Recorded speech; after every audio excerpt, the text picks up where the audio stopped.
காஞ்சிபுரம் மாவட்டம் ஸ்ரீ பெருமந்தூர் வட்டம் இரும்பேடு கிராமத்தில் அருள்மிகு ஸ்ரீ டில்லி பொலாச்சியம்மன் மற்றும் ஸ்ரீ மாரியம்மன் ஆலயத்தில் புனராவர்த்தன ஜீர்ணோத்தாரண அஷ்ட பந்தன மகா கும்பாபிஷேகம் விமர்சையாக நடைபெற்றது.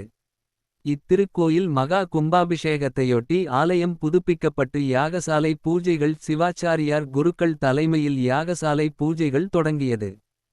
மகா கும்பாபிஷேகத்தையொட்டி யாகசாலையில் மகாபூரணாகுதி தீப ஆராதனைக்கு பிறகு புனித நீர் குடங்கள் மங்கள மேள வாத்தியங்களுடன் ஆலயத்தை 4 பிரகாரங்களை சுற்றி வந்து கோபுரங்களுக்கு சிவாச்சாரியார்களால் எடுத்துச் செல்லப்பட்டு கோபுர கலசத்தின் மீது புனித நீர் ஊற்றி தீபாராதனை செய்து மகா கும்பாபிஷேகம் நடைபெற்றது. பின்னர் மூலவர் பரிவார தெய்வங்களுக்கும் சிறப்பு அபிஷேகமும் அலங்கார தீபாராதனைகளும் நடைபெற்றது.